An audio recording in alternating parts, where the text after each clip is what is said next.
You're in the VIP section of Black Women in Radio, the podcast, a decade of the new woman. I'm your host, Felicia Love, along with our special guest, Helen Little. Wow, it is such an honor to finally get a chance to see you person to person and talk to you. We've been communicating, of course, through social media, but there's nothing like having the real person in front of you. So thanks so much for being amenable to doing this. Thank you for inviting me. Well, I tell you what, this platform is all about whatever it is that we want to talk about. So I want to first start with how you are navigating this whole quarantine thing with your job and family. How is that working out for you? You know, it's interesting that I had a conversation with one of my girlfriends today. We were talking about the fact that Twitter has said that their employees don't have to come back into the office. They can permanently work from home. And I asked her, if your company put you in that position, how would it feel? And she's like, she talked about what she would miss. She could do it, but she would miss certain things. And I said to her, it's not that different for me. I'm already in a room by myself. And I'm kind of quarantined off in a soundproof room. And every now and then I'll see someone pass the window. But it's really not that different. The only difference is I'm doing it in the comfort of my home. And I enjoy it. I have a window where I can actually see outside now. Yeah, and in some cases, some studios don't have windows at all. So you're in the belly of a building and you may not even know if it's sunlight or not. That is exactly how our studio is. And there's a benefit to that too, because the weather doesn't affect your mood and you don't know what the weather is. Uh-huh. So now when I come in and I look outside and it's sunny, there's a certain reaction I get. And when I look outside and it's rainy, I have to remember not to react like it's raining. So, it's different not being able to see, your coworkers that you like. It's different not being able to go in and out of places that I like to frequent. But I'm handling it. I love where I live. I love my community. I love my home. So it's not bad in that sense. Right. How about navigating it with family? Because it is kind of neat. At least for me, when mom has to go to work, it's like I don't return back to work for real until I get back home. So how does that work for you? I don't have children. My significant other does not live with me, so my home is mine. Is your sanctuary? So, yes. I have quiet. I have a room that is a dedicated studio, and I try to set it up as closely to the layout that is in the studio back at iHeart. So I've kind of I even put signage up. I recreated the space that I was familiar and comfortable with, so I didn't have to adjust to anything when I started working from home. So that's been a plus for me.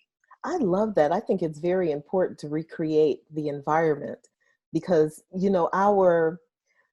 we adapt to our environment, right? So if we recreate where we are on fire and doing great work, even though it's at a different location, the audience doesn't necessarily notice the difference. Wouldn't you agree?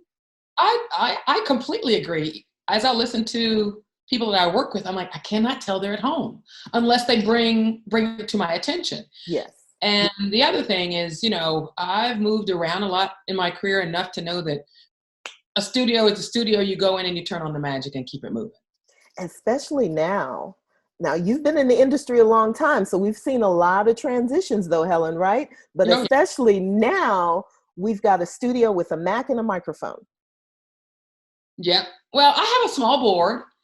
I can't remember the name of it right now. They gave us what they called a broadcast kit. So I have a board.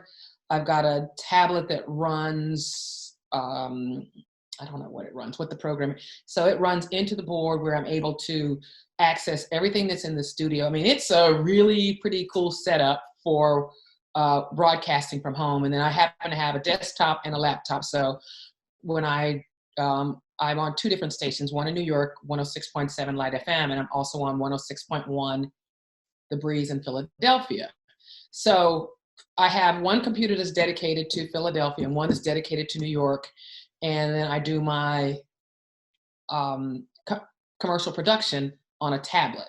So I have a pretty decent setup for what I'm doing. And I really do enjoy being able to create from home. Yes. Well, that was always the dream, throughout our career. We wanted to hit syndication so that we could create from home in our pajamas. So here we are.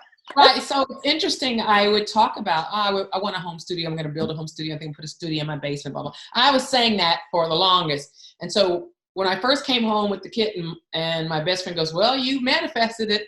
I said, yeah, it just didn't happen the way I thought it would happen. But you're right. I have a studio in my house now. But I'm also a person who adapts well to change. I'm not afraid of change because I look at change as what we see every day. The sun comes up and it goes back down. You see the sky change from blue to black every single day. And when you look at small change, then you can prepare yourself for big change. When you find that you're not afraid of watching when I started in March, there were no leaves on the trees outside the window from where I'm broadcasting. Now it is full of green and the birds are singing because I've been able to watch the season change. And when you look at change in a way that it's just an evolution of things happening, it's life evolving. It's anything that you're dealing with evolving into what it is next. It's not so scary. You are so right. It's what it is next that people get hung up on. That's where the fear comes in because you can't dictate what's next. You want to have that control over what's next. And I think that this is a huge life lesson for everybody on the planet to realize that, we really had blinders on up until now. Don't you think, with how our lives unfold? I mean, look at all of the pharmaceutical, company that makes all kinds of money because we're stressed out and we don't even know how to slow down. Well, the interesting thing too is we control nothing in essence. And when you are still enough to realize that and then embrace just that idea that, there is a degree of control that I trust in. It's just not me driving the bus. I've never driven the bus. I'm like that little kid that sits in, I was like this literally as a kid. I would sit right next to my father or on his lap with my hands on the steering wheel thinking I'm driving. Mm-hmm. Driving Jack, but you couldn't tell me that. Mm-hmm. And he allowed me to feel like I was doing something. But, in all reality, this has been the greatest awakening of how little we do control. I honestly believe that, worldwide, we got a big wake-up call. Yes. Wow. And you know what? I think almost that there could be lots of creative projects around what we're learning right now. Mm-hmm. We're not, what's the new normal going to be? The new normal what is the new normal now? Yeah. Not even what is it going to be right now. Mm-hmm. It's new. Absolutely. Absolutely. And like you said, that waiting on the next, whatever that next is, when it reveals itself, is when we can adjust that, pack it, and keep moving. I have found that I'm not as creative as I thought I would be in terms of what I'm considering creativity. I've gotten real creative outside with how I'm, dressing up my yard, my deck and things like that. But inside, in terms of like creative projects that I've been working on, they're not as easy to ramp up as I thought. I thought this is going to be a great creative period. I'm going to read, I'm going to write, I'm going to create. I have been creating in the kitchen. That's where I've been most creative. Okay, cooking? Yeah. Yeah? Yeah. Like what kind of foods? Are you trying new things? Oh yeah, trying new things. Anything that I've tried, like in a restaurant, that I want to try at home, like shishito peppers. I love them. They're really easy to cook, and baking, which I'm not very good at, but I had a friend had a birthday, so I baked cupcakes. I am in love with eggplant and cauliflower, so experimenting, doing different things, creating eggplant fries and cauliflower salad, which is like a potato salad, except you use cauliflower Oh, instead of potato, nice. and just all different kinds of things. Wow, you know what? That makes sense because I've had cauliflower mashed potatoes Right. that Oprah introduced us to way back when. Love them. I hadn't thought about using it like, potato salad. That's Yeah. a new Anything one. I use a potato for, I use cauliflower for. Yeah, that makes total sense. Have you and do you enjoy the buffalo cauliflower? That's like buffalo wings. Yes, I have not I'm in tried to love make with that that. myself. I've had it and it's It delicious. is so good. I have not tried to make that myself. I Um, tried it. It not quite. Not that's a challenge. That one because would be a it's challenge. texture. You've Yeah, got to master the texture and the sauce. And if you're trying to pick up from a restaurant, you got to taste a few dozen million times before you right. get it. That's a challenge. I have not tried that one. I think you'd have to bread it first to make it really good. Yeah, That's just my guess. yeah. I'm gonna have to play with that one. But you are creating. In essence, you're creating in ways that you didn't realize that you would be interested in creating, but you are. That I didn't have the time to create in the past. That's more so where it's kind of come from. Like, okay, I've got to eat. So what do you want to eat? Let's get creative. And I pulled out recipes and just trying new things. That's fun to me. Now, are you vegetarian or vegan? Or Either. either? Neither. I'm Southern. But you just, I love it. I love it. You just love vegetables. I do. Yeah, Okay. I do. Okay. Okay. Where and when I grew up, we grew all of our own fruits and vegetables, and so I'm been accustomed to eating fresh vegetables all my life. It wasn't like I had a choice. Right. So there were things I liked and things I didn't like. You couldn't get me to eat okra. I will at least try it now. But I got to know where food came from as a child, which I don't think a lot of kids today really Oh, it know. comes from the grocery store, doesn't it, Helen? Right. Or Amazon. Doesn't everything come from Amazon? Exactly. Exactly. And that's a huge wake up call when you find out where food really comes from and how it's processed. That's what made me a vegetarian. Just, I invited a lobster into my house and I was going to cook it fresh from Boston. And I became a vegetarian after that. My husband cooked it and I went the other way. Wow. So that, just learning and understanding that animals are real life and how it's processed and all of that, it's a big deal. Oh yeah, it is. I think we're learning about that right now too, in terms of, I think because we are forced to be inside, nature is taking advantage of that, just in terms of being free to roam about the earth and, realizing, oh, wow, where'd they go? Yes. Yes. I think about that when I hike. I love hiking and I Hmm. see deer along the path. And I often wonder, if they're saying, wow, we've got a lot more space now. Humans aren't around. We can Yeah, really I think the relax. same thing. I love it. How did you get into the industry? Tell us your story. I always was a fanatic about radio. There was a song by Helen Little in the early 70s called Angie Baby. I remember that.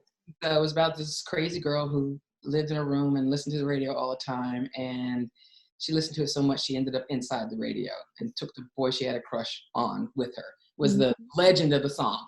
So when I was a little girl, my sister used to tease me and call me Angie Baby because I spent so much time listening to the radio. And I was just fascinated with it. When I went to college, I started out as a psychology major and um, went home and visited a friend of mine from high school who was working at a radio station. And I was like, wow, this is really cool. Is it hard? He said, no. So I switched my major after my advisor told me that, find something you want to do for the rest of your life. I'm like, I'm 18. Right. I want to have That's fun the for the rest of my dumbest question ever. Yes. And radio was fun. So I enrolled in the major, but I got my first job while I was still in college as a junior. There was an ad in the local newspaper that said, radio announcers needed, no experience necessary. And I applied. I took a homemade tape that was awful. The program director laughed at it, but he Oh still gave me no. the job. Yeah. So I cried, but He gave you an I A went home and I forever. cried my eyes out. And he said, fill out the application and bring it back. And it took me 2 weeks to bring it back. Oh wow. And then he's like, where have you been? I've been trying to give you a job. So that's how it started for me. How about that? Now there's a life lesson there. Has that come back to your memory in the course of your life, remembering that, not to assume that it's all over, to try one more time because somebody may be trying to give you that job or give you that experience? You can be like I can be, I should say, I can be my own worst enemy when it comes to being self-limiting. I did not learn that lesson at that time, but as I've gotten older, I've taught myself, and I continue to teach myself, don't say no before someone else says no. Let them say no. But, I used to be allergic to that word, so. Ooh, allergic, breakout in hives and all of that, pass out, all of that, Yes. just afraid. I don't know why though. Yeah. Why were we conditioned to feel that way? But I absolutely felt that. I was allergic to no. And even if I didn't want to take on more responsibility, I would say yes and be overwhelmed and trying to figure out why I was unhappy. But that is a huge life lesson, not to say no before someone else does. Mm-hmm. It's okay. It's okay to hear. I have to learn as an adult to hear no. Because even now I'm like, what do you mean? What's that? There is that degree of don't tell me I can't do something in me. Now that's different. That fires you up, right? Yeah, completely different. Yeah, that fires me up too. Tell me no. Kind of how I ended up in New York. Someone told me I would never get a job in New York. What makes you think you can get a job in New York? I'm like, oh. And I'm still here. I love it. I love it. I love it. Yeah, we do. We need that fuel to get us, to move in the direction that we were supposed to, on our path, the direction we were supposed to move into. And we also have to get out of our own way, because I remember hearing that a lot in my 20s. Felicia, get out of your way. Get out of your way. What are you talking about? I'm thinking literal. What are you saying? And it wasn't. I had to learn the same thing. Yeah, it wasn't until later on in life, I'm going to even say past 30, that I got what it meant not to get into in your own way. And that is absolutely one of the ways, is to just assume somebody's going to say no. Exactly. And shut it down. Especially with entrepreneurs out there as well that may be listening and watching, you hear no a gazillion times. Projects, creators, you hear no a gazillion times sometimes. And it really feels like, it's fruitless. It's not going to go anywhere. But I always tell myself, you got to try one more time. And depending on what it is that I want, when you want something so bad, because I remember there was a time when no didn't bother me at all, when it was because it was something I wanted so bad. I was determined to crack a top 10 market, and no didn't mean anything to me. And just the fierceness for which I went about going after that, no didn't matter at all to me, because I was going to succeed. I love that. Take us on that journey. I'm curious. Take us on that journey. I was in Charlotte, which is a great market, and my career goal in my 20s was to work in Charlotte. That was it for me. That was the big deal. That's what I wanted. And I probably could have stayed there for the rest of my life. And I ended up working with this guy. We did a morning show together. And he said to me, I was I think at the time it was hot in Miami. I was hot in Miami when we were trying to hire you, and you just ignored us. But I'm like, oh yeah, I kind of remember that. I didn't think it was real. And it's like, no, it was very real. You know, all you had to do was show up. We had already gotten tape on you and blah, blah, blah, blah, blah. I was like, oh, cool. And I was like, you think I could work outside of North Carolina? He said, absolutely. He said, you could work anywhere. He says, you've got he said, you've got it. And I'm like, oh, not really sure what it was, you know, but he ended up leaving and taking a better position somewhere else. And we are still extremely close. And, but we were close at the time. And he's like, you know what? He said, you should go for it. If you don't like how things go in this direction with who's coming in next, and I didn't, consider, going to a different market. So I applied all over the place, anywhere that wasn't cold. Yeah, that's a prerequisite too, right? Washington, D.C. was as far north as I would send a tape. Mm-hmm. And I ended up in Dallas, Texas. So actually I got an offer in Houston, and I got one in Dallas, I had just accepted Dallas when Houston said, we have a job for you. And I ended up going to Dallas from Charlotte, and then, from there to New York, because I was told you'll never get a job in New York. And, it was really just the process. I took a different approach from most people in how I sent out my package. I put my resume on hot pink and fluorescent yellow paper, because you're not going to get lost in the stack. My resume is not going to get lost in the stack. That's right. Because everybody else is white. Did you get my package?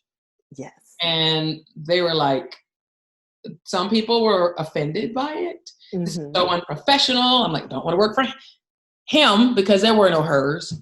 Yes, right. I don't want to work for him. He doesn't have a sense of humor. Mm-hmm. And there were those who picked up the phone right away and like, wow, this is really creative, because I did quite a few different creative things to send my package out to get noticed. I just listen. That's all I needed to do. Just notice and listen. Yes. And if you notice and listen, I got a shot. If you notice and listen and don't like it, meh, I'll move on. Right. But at least get that cassette into the cassette player, because that's what we were dealing with back then. There were no digital files. Yes. So I created on construction paper a wall that looked like brick, and I painted in a graffiti type print all the stations that I worked at.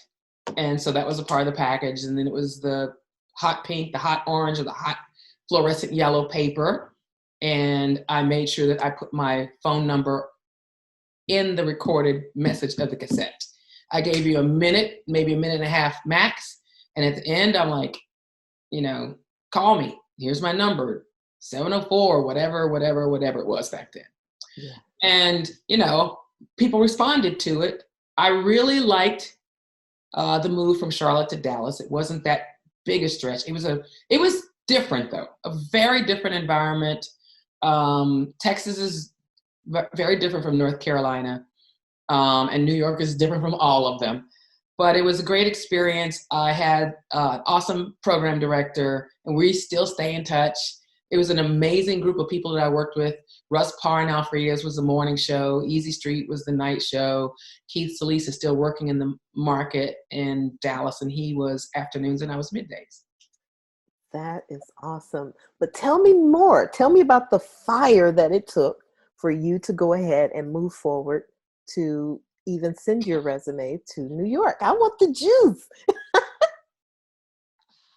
I didn't want to, I knew that I had a greater purpose. I knew that there was something more for me out there. I knew I didn't want to live in my mama's basement. I knew that I had greatness, and I just had to buck up and use the courage to go get it. I needed that conduit from my friend Dennis to tell me that I could do it. I needed to give it a shot. Yeah. And that's really where it came from. I have tenacity. It takes different things to ignite that tenacity. Exactly. My point exactly. It does. And then when you do, you surprise yourself. Yeah. Yeah. Yeah. How was it dealing with the different cultures from city to city? Did you find anything, any experience harder than another as you traveled from the South to Dallas? I mean, I don't know, can you call Dallas the South? It's like they're on an It's island all kind by of south. themselves. It's It kind of is the southwest. South, but Um, just the it's a bit of mentality there. They're bigger, it, right? Everything's bigger right. in Dallas. Or That's Texas, I one of should my say. favorite things. You Hmm. know, I love to go into a market, and the first thing I would do is I would drive around and get lost. Yes. Back then you had record stores. I would go to record stores. I would see what people are doing in terms of music and entertainment. I would, you know, find, I liked going to nightclubs, but I was never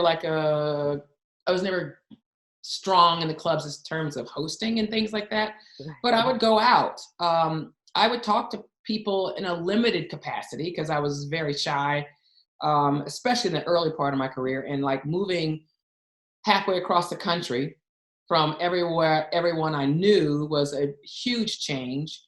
But you know, I've made friends with, you know, people that I worked with, some of the people at the labels, and it was a nice transition. And you know, a lot of those people were you know, lifelong friends. And I love going in and learning a new market, because Mhm. that's what's the most important thing when you go into a new market is, who are you talking to? Yeah. You know, get to know who you're talking to. What do they talk about? How do you say certain Street things? names and Right. yes. You know, where does the core listener live? Yes. And you know, those are the first thing. And everywhere I've gone, those things have been different. You know, I'm in Dallas, Texas. You pronounce Houston. Houston. You come to New York, and there's a street there, but it's pronounced Houston. Yes. And then when you come to Philadelphia, there are a million words that are just totally different here, like the Schuylkill Highway or river, and you know, learning also what people like and don't like. You know, one of the first things I realized when I came to Philadelphia is Philadelphia doesn't like being compared to New York. And I get that because I don't like being compared to my sister. Yes. You know, so not that I don't love my sister, but we're different people. We're unique. And I love the uniqueness of a market. Mhm. That's one of the most amazing things to discover. What makes this place unique? Yes. What made Dallas unique? What made New York unique? What made Charlotte and Raleigh unique? What made Philadelphia unique? Yes, absolutely. And you just feel like an explorer, right? Yeah, it's all about being able to relate and connect. Mm. And that's what we do in this business, is you find a way to relate and connect through a speaker. Let's talk a little bit about the change in radio. Um, right now, we're talking more about what it's like to be in local radio or be associated with being local as opposed to maybe satellite or internet. What's your thoughts on that in terms of our delivery and how we can bring in some sense of community in places we may not ever visit?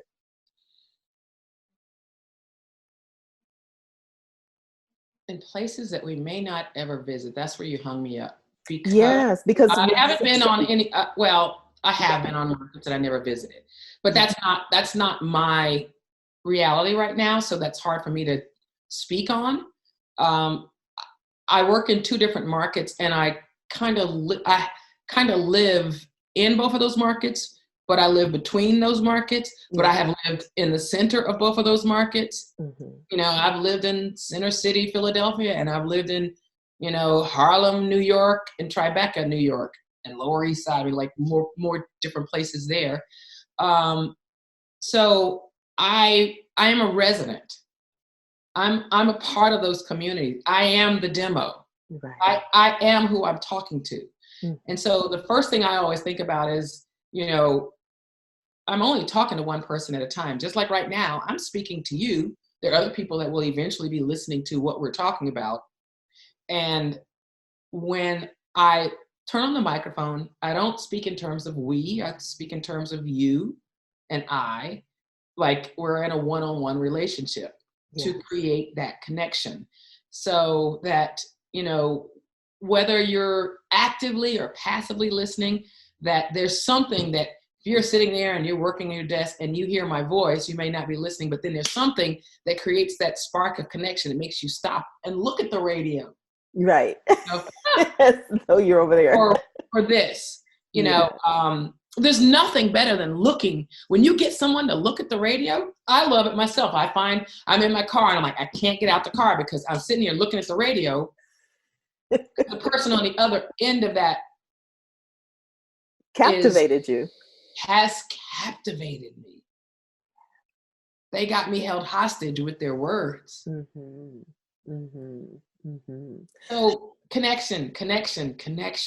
And I've often said radio is the original social media, Absolutely. And I use it as such. Mm-hmm. Well, you really answered the question, because I was thinking in terms of when we're podcasting, when we are doing syndication, there are areas that we may land where we never may have an opportunity to visit, but we're charged to captivate an audience or to inform an audience. And how do we go about that as creators? But you've answered the question, even though you gave me an answer of being a resident. We are, it's like we're universal residents. We're residents of the world, and just like Dubai may be different from New York, there are still people in each region of the world that would be interested in our craft, in our voice, in our entertainment. And you said it absolutely right. It is connection. I totally resonate with that. It's connecting, getting someone to pay attention enough to stop what they're doing. You talked about the differences in one region versus another. We have more in common with each other than we do that is different from one another. Isn't that the truth? It is. And, I think I'll borrow this from Oprah. We all want to be seen. We all want to be heard. That is the truth. And I think in attempting to deliver great content on the radio to people that are listening, I try to communicate in a way that I see you, I hear you, and that's just a matter of thinking, what is the average female between 25 and 54 doing right now while I have them on the air? And I try to speak to that.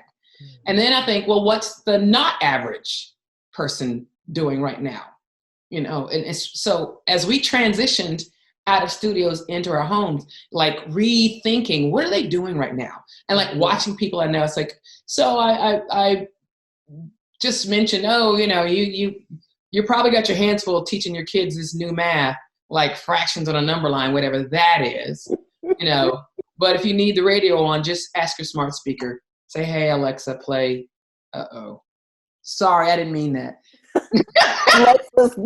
Alexa's like, whoop, I got you, Helen. No, Alexa, stop. Hilarious. She completely misunderstood what I said.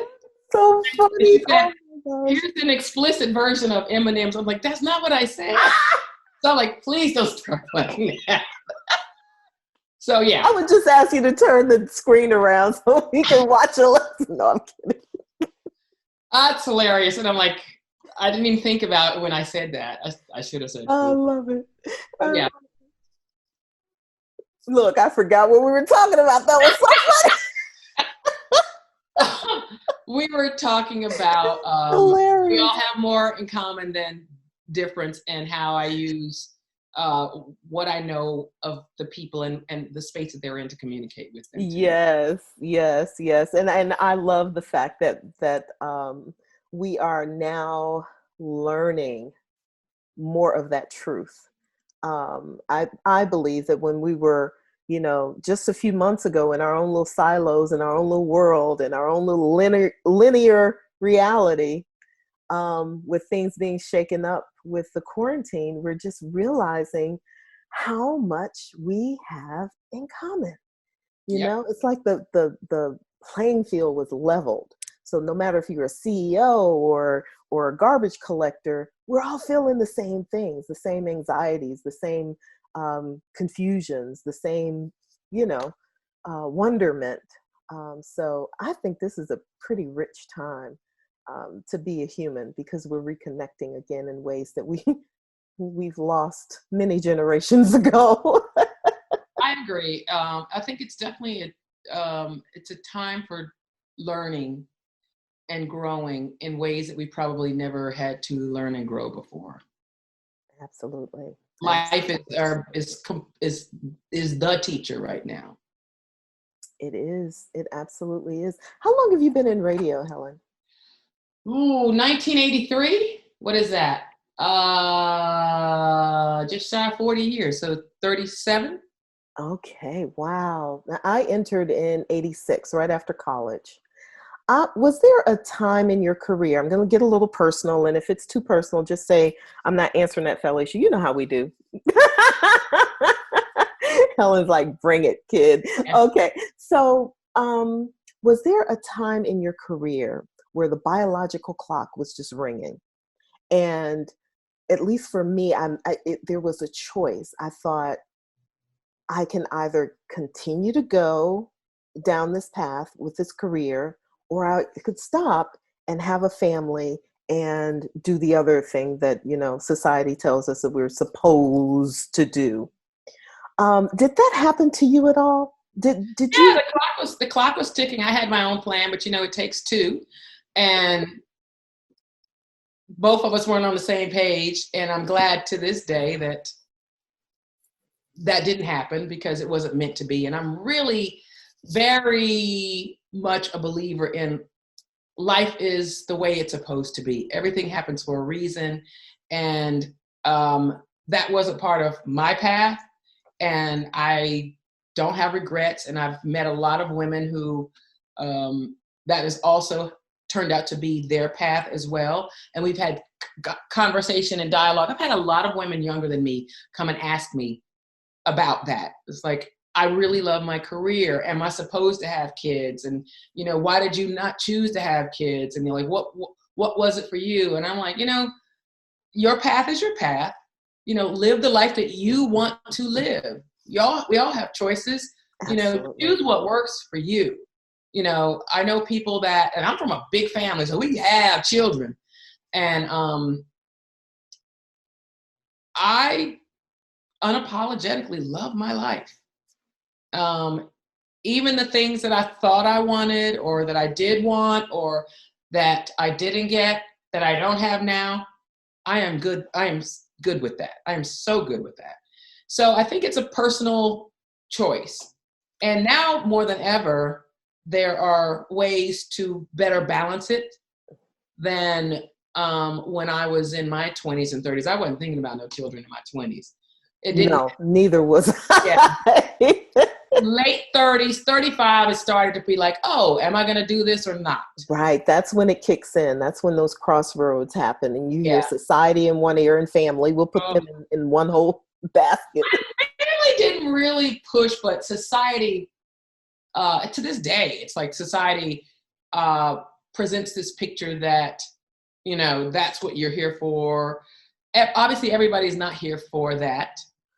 Because if everybody were here for that, we would all have children. And so there are women who cannot have children. There are women who choose not to have children.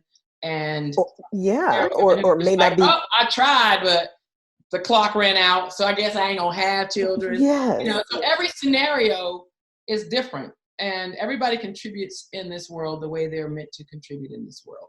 So I stand up for all women against the notion that if you don't have children, that you're less than. Oh, that's exactly why I brought it up. Because there are plenty of women, my girls included. I've got 21 and 25, Chelsea and Gabrielle. And I tell them all of the time, when you are ready, you will know. Yeah. And until that time comes, keep doing you. Be selfish about what you're doing. Do everything that you possibly can do in this life, because it's just you. So try it, make a mistake, try again. Because when you start to have children, you get slowed down a little bit.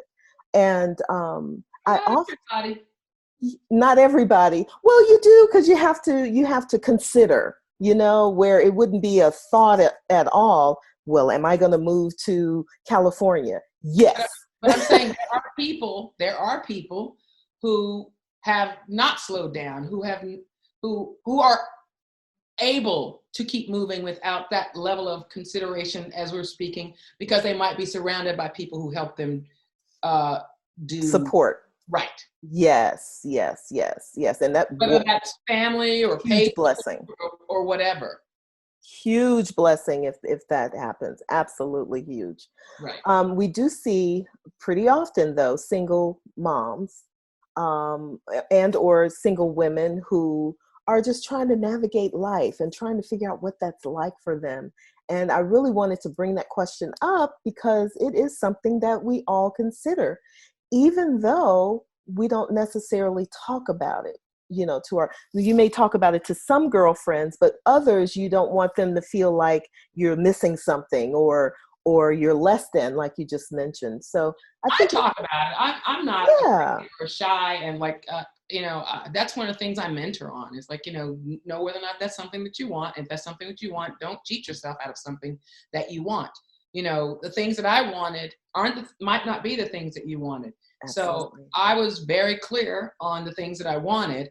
And I'm also very clear on what is for me. I'm going to go back to that because there are things that I wanted that were for me. And hindsight, I'm like, woo, I'm so glad I didn't get that. Yes, right? Yes.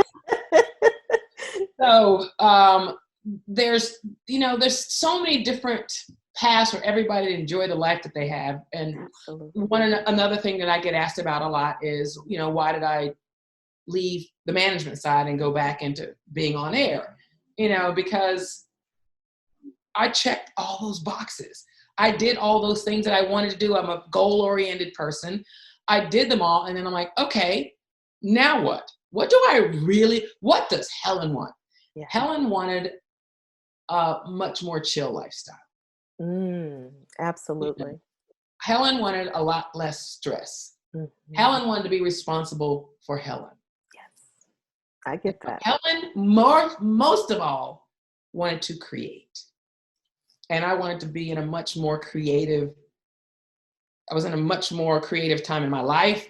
I was in a much more creative space in my life. And I'm like, I'd rather go somewhere where I can create and connect than to sit in a meeting and discuss a budget. Hallelujah on that. I totally resonate with that. Because you get more of yourself, in your work as opposed to just working for money. You are working. I'm still working. Blessed to get money. Yeah. Well, I got you now. I got you. Blessed to get money, but the day-to-day is so much more richer because you get to express who Helen is as opposed to having to fit in this box. And there were times when that was a very creative environment, but as I saw things evolve, I'm like, you know what? I think, it was always my intention from the very beginning to return to the microphone. I knew I wanted to experience great heights in my career, but I also knew that I wanted to go back to this. That was no big surprise to me. It was a surprise to other people. And then, I always like to think I was creating opportunities for other people. So, when you close the door behind you, it opens up for someone else. Yes. That's a really good way to look at it. Absolutely. A baton passing of sorts. Which, wow, baton passing. I never thought I would be on that side. Let me start there. What do you mean, passing it back or passing it? Just getting older, becoming more connected with my purpose in life as opposed to a job or career, and so the thought of passing it, radio for me was just an adventure. It was fun. It was Yeah. like, okay, what's going to be the next city? Let me see how I can make it in this city. It was just the next thing. I was not thinking about the historical richness that was going on that I was a part of. Number one. So passing a baton to the next generation of broadcasters was not on my brain. Now it is as I'm older, and I really resonate with it, which is why I'm doing, Black Women in Radio, because I so see the validity in that. But while I was in it, it was every man for himself at that point. But passing the baton does not have to mean, it doesn't have to be linear. I love that. We're passing it right now between each other. Yes. It's about the metaphor of the baton is just, I'm sticking my hand out to help you. Someone stuck their hand out to help me, and it's a team that goes around that track, and we continue to help each other by passing on and handing off and handing up to the other. Because it's like this. I've always been fascinated by that track event of passing the baton, and how you have your people lined up with who's got more speed and who's got more, how that. So it doesn't have to be I'm passing it down to someone younger than me because it was passed down from some. I don't necessarily mean it like that. I mean just passing it around the room. Maybe I should make it a drink instead of a baton, but. I love them both. I'll have the drink and the baton, please. Right. So it's just the idea of sharing. Yes. And creating together. And I mean, I used to tell people, like, follow my career because I create openings. Because I was on my way somewhere. Mm-hmm. And, I would make a stop here. I was in Dallas for 2 years. And I'm like, okay, now I'm ready for the next challenge. I've been where I am now for 13 years. So you got to wait a little longer for this one. But yeah, it doesn't mean that I don't still create. Like, I created a podcast as well. And doesn't mean that I don't take what I create and share that information with each other, with other people. Like, oh, here's a good idea for you. You want to be on the radio. The best thing to do right now is to start being on the radio. And you can do that by creating a podcast. Absolutely. Create some kind of connection with an audience that listens to you. Build it. If you build it, they will come. I love that line. And it's true. And it's true. But you also have to stick with it, because even though they're not coming at the moment. If you don't have the passion and the determination and the resilience for whatever your dream is, then it's not really a dream. But if there's something I'm so determined to do that, it might not happen until I'm 124 years old. And on my 125th birthday, it comes, and then maybe I'm like, okay, cool, I'm peace out at 127. But I'm not going to quit until I do it. I love that. And it is a value and a quality that is so much needed in this microwave society that we have. Mm-hmm. We do have to wait on it. You still work. You don't sit and complain about it. You still work toward it, but it may not happen right that second. You gotta believe. You gotta stay on it. So it's interesting. I write in a gratitude journal every day. It's called the 5-minute journal because it takes 5 minutes to fill it out. So each day you write down 3 things that you're grateful for in the morning, 3 things that you're grateful for, 3 things that you would like to see happen, and 2 affirmations. So today, the 3 things that I was grateful, one of the 3 things that I was grateful for was patience. And, historically I have not always been the most patient person. I've learned that with age. And I was grateful for patience today because, for one, we don't have any, that's all we have to do right now anyway, is to be patient, and enjoying the process of patience is what I was grateful for. So those things that I want to accomplish, the dreams that I still am bringing into fruition, I am patient enough for them to develop. I love that. And much less stressed out, because once you learn that quality of patience, You save yourself a lot of anxiety trying to rush things. Hurry up, hurry up, hurry up. Yes. Yeah, that's true. That's very true. So tell me a little bit about the podcast before we wrap up. I have a podcast called the Public Library Podcast, and I speak to authors about their books and writing. I don't know. I think I've got well over 100 episodes, maybe like 150. I can't remember. I don't know how many actually. Wow. And it started because of my passion for reading and writing, and I thought that I was going to be required to have a podcast. So I'm like, well, I'm going to jump out ahead of this so they don't tell me what to do. So I don't like to be told what to do. I like to decide what I want to do. That's right. And came up with this, and it was more of a hit than I could have ever imagined within the literary world. And I found a need that wasn't being filled. And I didn't realize that when I did it, that, there's not as many places that female writers in particular can go for press because, we still aren't celebrated like we should be. So it's fun. It's on iHeart. That is absolutely, I'm an author, self-published, and learned a lot on that journey. More than anything, I learned that I felt alone, felt very much alone. I published with Hay House and Balboa. Oh, cool. So, yeah. So it was a learning curve. It definitely a learning curve, but I really believe that with your podcast, more women especially will feel less alone because they have a platform. If I were not a broadcaster, I would have created a book, may have gone on a couple of circuits to do book signings, and I wouldn't have known what else to do. But there's so many other levels to work with your material. So that's part of why I created it.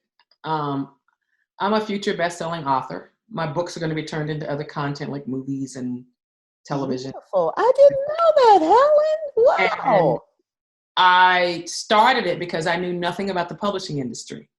So basically my podcast became my own masterclass where I was able to invite some of the, some huge artists to sit down and have conversation with them about the writing process for the particular book they were touring at the time, and learned a great deal and made great friends. I mean, I've been fortunate enough that out where I live, I found a group of authors, and it's 4 of us total, and we have brunch once a month. We talk about the industry and the business and all that routine, and it's like, it became something I never thought it would become.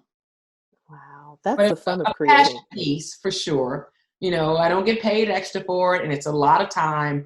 So it is a passion piece, and it became something that for me was a great way to learn about an industry I was interested in being successful in. That's brilliant, because you're using your creativity and your skill and talent to learn another skill and industry.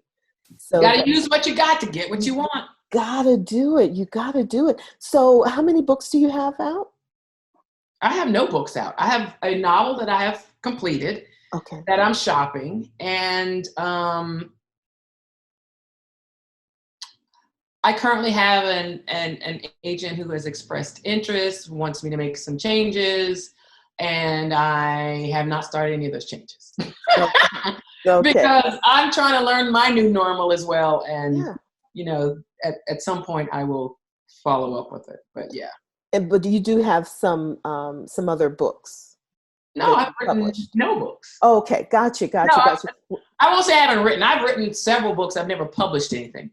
I've written a children's book, never published it. I give it out to friends in like a paper form. I have outlines for numerous books, both fiction and nonfiction, and I have a collection of poetry that maybe during this process I will put into a book. Crush, Smash, Mesh. And what's the theme around that? If you can give us a little bit. Love. My favorite subject. No. Right. So just what the title says, you know, poems that come from a point of a crush, poems that come from a point of smashing, and poems that come from a point of meshing. I love that. I can't wait to read it. Well, I mean, most of it's written. All I got to do is just compile it Mm-hmm. and put it in a certain degree of order. But I've been writing poetry since I was a teenager. And some of it is from my teenage years. Oh, I love that. That's even better. Before we go, since we're on the topic, just in case there's some people out there that's sitting on a book or a book of poems and they're not sure, you know, how to start, what would you tell them? In terms of writing it, or in terms of just getting started? Because some people get hung up on writing, you know, because they're like, well, I don't like sitting at the computer all day. You know, there's dictation, of course, there's all kinds of ways. And then some people get hung up on the fact that they may have a gazillion pages and no transcriber, or they get hung up on the editing, because there are many levels of editing. Woohoo! Yes. You know, I think that anything that you really want to do, you really do it. You know, and you may stop. I started this process years ago, and I stopped for 5 years, and I picked it back up. And then I really started pushing forward after a certain period of time. But I think with anything, you got to decide that you want it. If you decide that you really, really, really, really, really want it, you'll find a way to it. And look for inspiration everywhere, in yourself, in others, in nature, in traffic passing. Find your inspiration however you can find your inspiration. Study the craft of whatever it is that you want to do. Learn as much as you can about anything that you want, whether that's Google, whether that's reading, whether that's like what I did is starting a podcast and invite people in to sit down and have conversation with me, whether it's emailing a stranger and hoping that they write you back. They may not. I've done that. I got responses. I got no responses. I've had people write me. I've responded. I have not responded. So, you know, just keep putting one foot in front of the other until something cracks. Yes. Or yes. breaks. I love that. Blooms. I like that word. Crack, bloom, whatever it needs to do, just open. Yeah. Oh my goodness. Well, you know, it took me 11 years to write my book. Oh, wow. So I don't feel so bad. Yeah. That's about that's it. Oh, wow. What does it say? Let's see. Brave leap to freedom, integrating mind, body, spirit to cultivate healthy relationships. Ooh. Yeah. To buy a copy of that. I will send you a copy. I want to buy it. Okay. Well, it's on Amazon. It's on Amazon, and you can order it at. That's how you support someone. Buy that. Buy what it is that, you know. Invest in yourself. Yes. But invest in others too. Because if you want someone to invest in you, number one, you certainly must invest in yourself. And if you invest in others, it comes back to you. It does. It does. And I always tell people not to expect it, because when you expect it and it doesn't come back fast enough, you know, you just mess up all of that energy. Just give with an open heart and know that it'll come back to you. And when it does, you'll remember. Hasn't that happened to you before? It's like, oh yeah. Of course. Mm-hmm. Mm-hmm. Absolutely. Wow. Which is why I said I want to buy your book. Well, thank you. Thank you so much, Helen. I appreciate that. Before I let you go, there is a word association game that I've been playing with the ladies. And I keep forgetting for some of the ladies to ask them to add on. So before I go, don't let me forget to ask you to add on, although I put something in here that you said earlier. R&B or hip hop?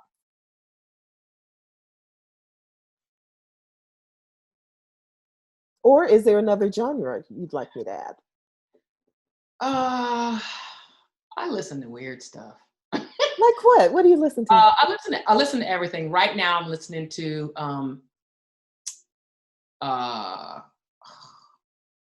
Brazil. What's the music of? I the word is escaping me. I have a whole playlist dedicated, and I can't Just because understand. I asked you. Just because I asked you. It's not salsa. It's not soca. It is. Oh, no, I love both of those. Oh, I've got to give you this word. Hold I on. love both of those. If you've got a playlist, please share. I will. Hold on. I'll tell you 1 second. While you're looking, have you ever been to Brazil I or have any of the not. Latin countries? Do I you have love not. salsa dancing and Latin? Bossa Nova. Oh, why didn't I think of that? Yes, So I'm listening to a lot of Bossa Nova. I've heard of that. Yes. I also like, I'm listening to this 50s and 60s lounge music, like from Frank Sinatra and Etta James and that. So I'm into that right now. And I recently went to Paris, and I love foreign language music because I can really focus on the way it feels as opposed to dissecting the words because I don't know what they're saying. That's exactly how you listen. Someone has asked me that before. Why do you listen to that? You don't even know what they're saying. And it's like, it's the music. It's the music. The notes are telling me a story. And even though I don't know the words. Even the language is telling me a story. I can tell yes. by the delivery, you know, what it feels like. Yes, the emotion. Absolutely. We're here. I love that. But I like both R&B and hip hop. But oh yeah, I'm sorry. Back to word association. I actually grew up listening to more rock than either of those, and classical. Soft rock or hard rock? Everything. Everything. I mean, yeah. All my siblings listened to something different. So my oldest brother liked Miles Davis and John Coltrane. My oldest sister liked Marvin Gaye and Miracles. My brother beneath her liked metal, and he listened to all kinds of like early 70s rock and metal. So that's where I got that from. And then my sister beneath him, she liked a lot of pop music. So I listened to the pop music that she listened to. So I had and then my parents listened to classical music and show tunes and big band. Not so much big band, but opera. Okay. And so I listened to all that as well. And so I had a taste of everything, which actually benefited me in my career when I would sit down and I was able to work in a lot of different formats because I knew the music. I was just going to ask you, did you work in various formats because of that? Because, music is, as Lee Hamilton said, music is fluid, and it is. It's that I love this question because people assume that we're, straight-laced, just one thing or another, and we're totally not. I resonate with you. I love all genres of music. Everyone that you listed except heavy metal. That's the only one I've not listened to. That's the only one I haven't listened to. But I'll get you on some house music. So that's right up there with I like house music too. Jazz in the early part of my radio career was very pivotal in me building relationships that helped me to get where I was today. I am today, not was. No, not was. Yeah. But I get you. Okay. I'm going to respect your time. I'll give you the rest of the words. I got a few more minutes. Okay. Religious or spiritual? Spiritual. Beach or mountains? Beach. Fiction or nonfiction? Both. I got that from you. You can't say both. You got to choose one. I know, no fair. Yeah. You're not going to choose. Both. Okay, that's fine. That's fine. You don't have to. I'll probably lean nonfiction, but I love both. Yeah. Okay, this is really going to get you too. Radio, TV, or theater? Radio. Oh, you said that so quickly. Heels or flip-flops? Pardon? Heels or flip-flops? Flip-flops, sandals. Yes. Let's see. TV or the gym? The gym. And wine or shots? Wine. And what would you like to add? You say wine and shots. I heard that. I love it. I love it. You want to add one to our list? I'm going to ask you. Well, I'm gonna ask the next lady that I interviewed. Oh, Who am I okay, okay, interviewing okay, okay. next? I got it. I got it. Who am I interviewing next? Let me see. Indoors or outdoors? Ooh, I like that. Coffee or tea? I like that. Um, Although nobody's gonna say indoors at this point. right. Oh Plane yeah. or train? I like the train. Which or train? Plane or train? Plane or train? I Yeah. know no one's trying to do that right now either, but Oh, I so want to get on a plane, Helen. Oh my God. How yeah. are we gonna do this though? That's what's got me kind of confused because like in Italy, we saw them washing down streets and everything. I haven't seen anybody wash down anything in the United States, much less the plane. So I'm a little nervous. Well, I saw something that a woman in Ohio did that I thought was brilliant. She has a restaurant, and between each of the tables, she put clear shower curtains around them. Oh, that is So good. tracks in the ceiling and like a shower curtain so that you're in a self-contained environment, but you Hmm. can see through it. And then they clean the shower curtain after each patron. And I thought, they could actually do something similar to that on a plane, Yes. except for getting up and getting out of the aisle. It would have to be so they would have to expand the The aisle, seats, the aisles, yeah, so that which they needed to do you can open anyway. the curtain and go out. And if you're in a 3-row, for example, and you're all traveling together, that you could potentially just open it and push it back and all be in the same environment. You It's know just what a they're going to thought. tell us? They're going to say that's first class. No, first class will be an individual pod. We're not making any of those changes anytime soon, though. I know. I so want to travel. And how was Paris? Was that your first time going? First time in Paris. Oh, It was cold though. It was February. I went for my birthday and Valentine's Day, so it was beautiful. I did all of the. I only missed maybe 2 museums that I wanted to go to, but all the touristy things that I wanted to do, I did. I was there for a week, and it was wonderful. I tried to oh, travel for my birthday. The year before that, I went to Australia. The year before that, I went to Morocco. ooh, nice. No, the year before that, I was in Florida. And the 2 years before that was, but 2 years before Australia was Morocco. What's next on the list?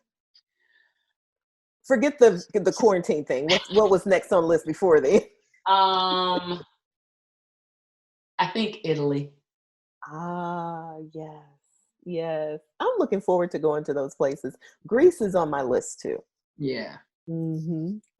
Helen, it was such a pleasure to meet you. I am so thrilled. I know this was wonderful. Congratulations on all the success you're doing with Black Women in Radio. What you do is very important. It was sad for me to watch so many women lose their jobs. Like middays were like, we don't need you. And I'm like, wow, that's an unfortunate situation. Absolutely. That so many of my friends and, I can count the ones that I can think of, the Black women that lost their jobs as a result of what's happened with COVID-19 and, the loss of revenue for advertising at radio stations. And, what you do is important to, engage us, uplift us, connect us, and remind us how bad we are. No, we are super bad, aren't we, girl? We are. And we need someone to remind us of that so we could stay on the journey, stay on the path. But thank you Yeah. so much. I receive all of that. Thank you. Well, have a beautiful day, and I am looking forward to meeting you person to person one day soon. Maybe there will be a Absolutely. collaboration down the road somewhere. Mask off. No. Yeah, right.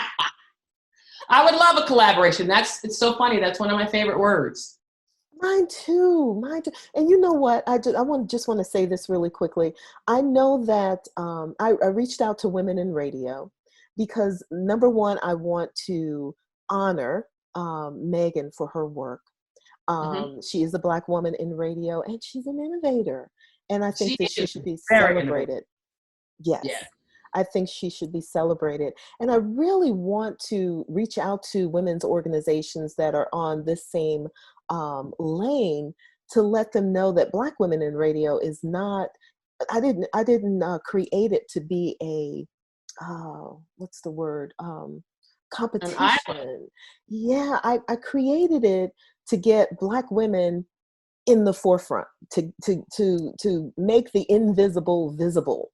And so collaboration, oh my gosh, that's our middle name, because there is no competition in my eyes. There's nothing to compete about. There's so much going on right now, and so many different ways to create. It's, to me, it's more the merrier. So anybody want to play in my sandbox, come on down. I'm with you on that. Wonderful. Well, have a beautiful day, and thank you so much for saying yes. And thank you for giving me the honor to be here. Thank you. Have a beautiful day now. All right, you too. Okay, bye-bye. Bye. Thanks, Helen. Mwah. Be careful as you exit your VIP seats. They will be waiting for you next Wednesday when we talk to Jackie Page. Make sure you subscribe to Black Women in Radio podcast on all social media, and check out our website at www.blackwomeninradio.com. Here we go! From Baltimore, I ended up into Atlanta, and then the syndication. It's a tough industry. You better have tough skin. If you're a damn crybaby, you're not gonna make it. You don't know my story. You don't know what I've been through, boo. You don't know from the pregnancy, working overnights, making $6 an hour, living in an efficiency, no furniture, eating tuna, crackers, and Kool-Aid every day. You know, I never even asked what position, how much. I was saying when. And then raising a son by yourself, confidence with me started very early. So many times when you talk to young people, they don't understand that you didn't start here.